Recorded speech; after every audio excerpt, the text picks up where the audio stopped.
At this table, I stop being the dependent mother they invented when my son's in-laws push a neat budget sheet toward me and ask for my grateful signature. Brenda slides a printed budget across this table toward me. I'm Ruth. I keep quiet rules about money and respect. Colin sits beside her, fingers laced, eyes on my face. Jonah and Kira share this side of the table, very tense. Brenda taps the paper.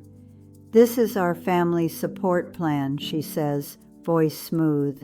We wrote down how we help you each month. Colin nods and looks around this room like a judge. We just need your signature at the bottom, Ruth, he says. I rest my hands on the table and do not move.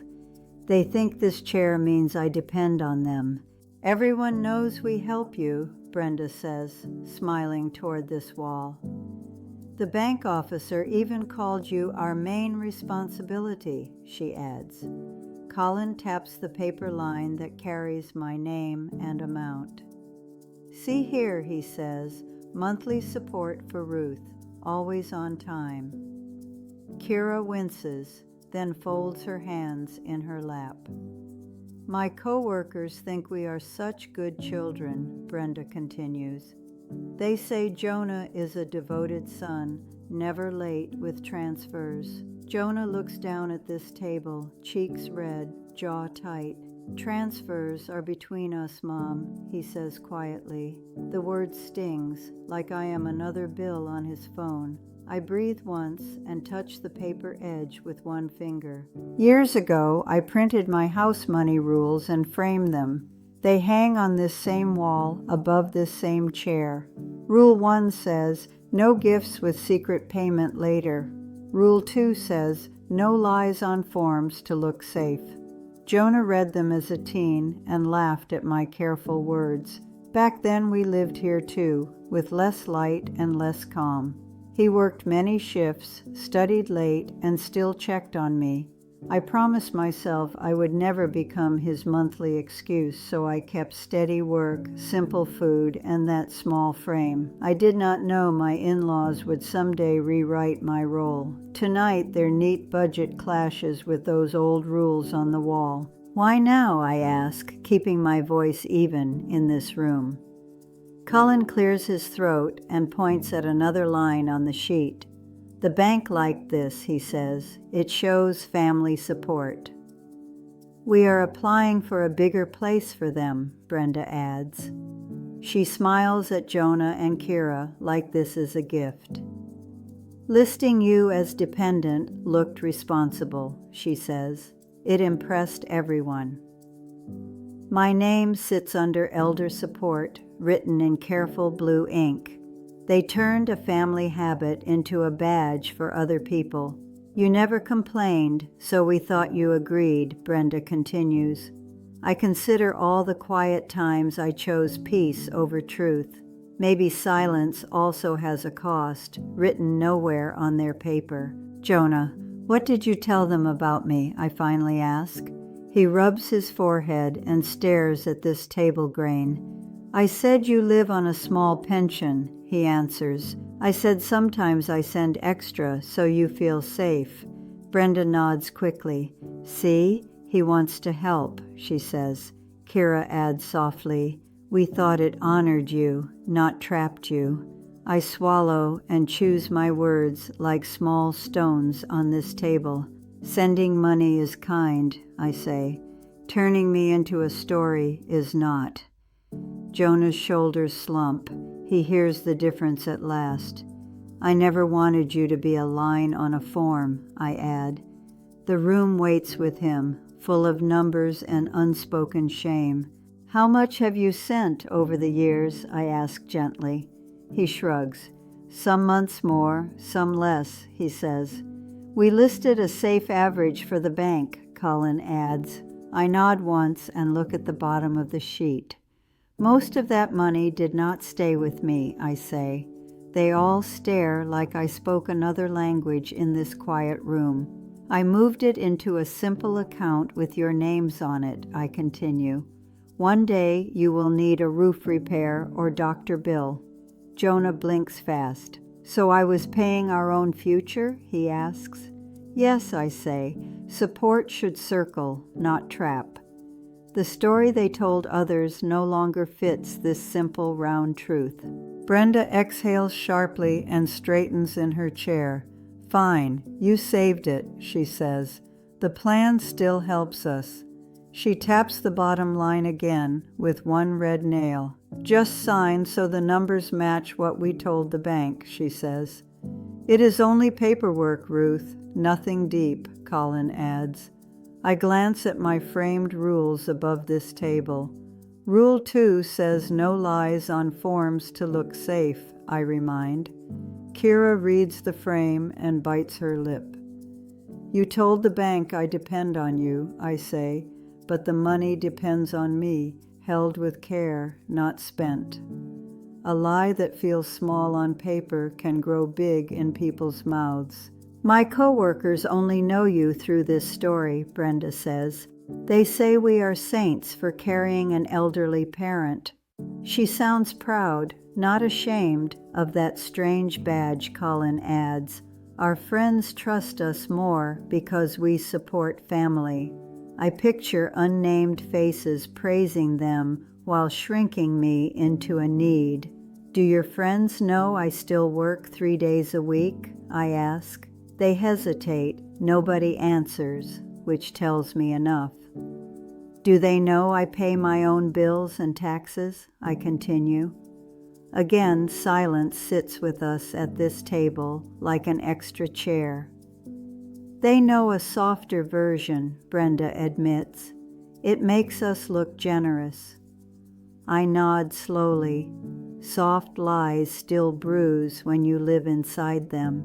Jonah finally lifts his eyes from this table and looks at me. Mom, I just wanted you safe, he says. I thought more money from us meant more comfort for you. I soften my voice, but not my words. Money can buy salt and medicine, I say. Respect buys the rest of a person's good sleep. Kira nods quickly. I feel that, she whispers. I do not want safety built on a lie about you, I add. Jonah takes a long breath and turns toward Brenda and Colin. Maybe we should fix the story, even if the loan gets harder, he says. The word fix hangs between us, heavier than any payment number. Colin frowns and drums his fingers on this table edge. We sign next week, he says. Changing things now is risky. Brenda adds, the officer expects proof we support you every month. If we pull that line, everything gets harder for them, she says. I feel the pressure shift toward Jonah and Kira again. There is another option, I say. They all look at me, surprised that I still have moves. Tell the bank the truth, I continue. I am independent. If they need numbers, I can bring my own papers there. Brenda snorts. You think they will listen to you? She asks. I meet her eyes. I have spoken to harder rooms than this. What do you think I do all week? I ask calmly. Colin shrugs. Retired office work, maybe a club, he says. Brenda nods. You look tired. We assumed you mostly rest, she adds. I almost laugh. The picture is small, but I stay gentle. I still work as a senior bookkeeper 3 days a week, I say. I handle accounts bigger than this loan, with careful checks. Kira's eyes widen. You never told us that, she whispers. You did not ask, I answer. You only guessed. Brenda's cheeks flush as the neat picture in her head breaks. So we built our story on air, she says slowly. On air and fear, I reply, not on respect. Jonah pushes the budget sheet back toward his in-laws.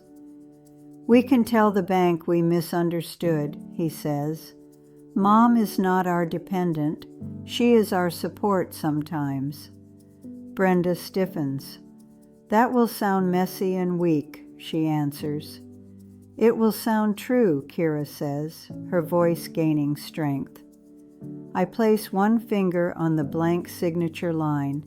This line stays empty, I say. I will not sign. If you lose that bigger place, blame the old lies, not me. Colin mutters, you are risking their future over pride. No, I reply, I am guarding their future from false records. My voice shakes a little, but my hand on the paper is steady. Brenda stands up so fast her chair scrapes this floor. After all we have done, you refuse one small signature, she asks. Her voice is sharp, carrying years of unseen effort. We helped with the wedding, with furniture, with everything, she continues. I nod. I will not rewrite their giving either. Your help is real, I say. Your story about me is not. Colin says, if you block this, do not expect more support. I point once more to the framed rules on this wall. Rule 3, I read, no bought roles in this family. I am mother by history, not by contract line, I add. They can take their furniture. They cannot rent my place in his life. Kira stands between her parents and our side of this table. We can live in a smaller apartment, she says.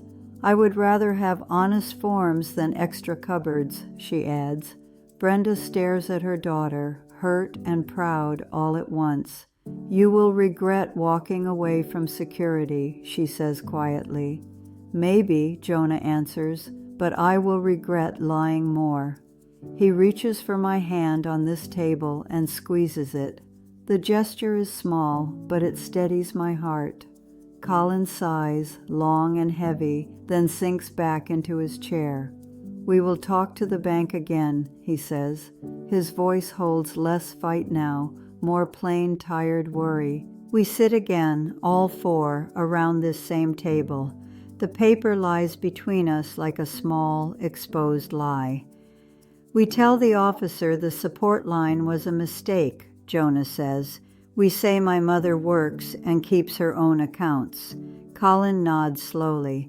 We can call it updated information, he answers. Brenda sighs. What if the loan fails, she asks. Then you delay or choose a smaller place, I say, but you do not buy it with my dignity. Kira nods. We can handle waiting, she says. We cannot handle pretending my husband's mother is helpless, she adds.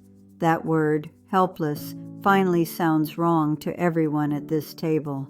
Later that night, this room grows quiet after they leave.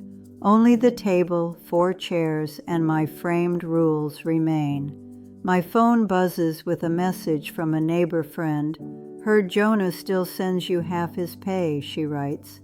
The rumor has long legs. It already walked across the street. I breathe, then type back slowly at this table. He offered before, I write. Now I mostly save it for them. I work and pay my way. We share when needed. Her reply comes fast. Good people talk. I'll correct them. Rumors bend quicker when someone inside the circle speaks.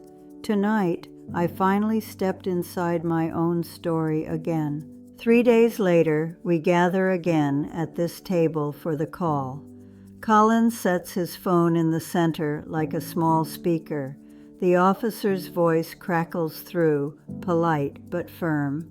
Jonah explains the change, saying they misdescribed my situation before. He uses simple words. He sounds like the man I raised. The officer pauses, then asks about my work and income. I lean toward the phone and answer each question slowly. So you are not their dependent, he says at last. No, I reply. We help one another when needed. He clears his throat and says the loan will be reassessed, not refused. When the call ends, this room feels lighter than before. We still do not know if they get the bigger place, but nobody at that bank thinks I am a hidden bill now. Jonah turns to me, eyes wet at the corners. No more automatic transfers, he says. Only when you ask. I smile. And sometimes I will still say yes, I answer. Because giving is joy, not proof, I add. Kira nods. We can invite you, not display you, she says. Brenda studies me, then the rules on the wall. I still want that bigger place, she admits, softer, but I do not want my grandchildren learning this old trick. For the first time, we stand on the same side of one rule. Later, alone in this room, I take the framed rules down. The table holds the frame while I smooth the old paper. The ink has faded a little at the edges. I add a new line at the bottom in clear letters. Rule 4. No false stories about family money for praise. I read all 4 rules aloud to this empty room. They sound firm, not harsh, like a steady hand. I hang the frame back on the wall above this chair. The glass catches a small stripe of evening light. My story this time is written before anyone else speaks. That feels like a quiet kind of wealth I can keep. Morning comes, and I sit at this table with hot tea. The room is the same, simple walls, same chairs, same frame. Outside, people may still repeat old stories for a while. Inside, our new truth has already taken its seat. Jonah calls before work, his voice brighter than last week. We might get a smaller loan, he says. We are fine. Fine is enough, I answer. Honest is better. I look at the rules, then at this quiet table. I am not a budget line or rumor today. I am simply Ruth, mother, worker, and woman who will not be priced. That is the story I want my grandson to hear someday.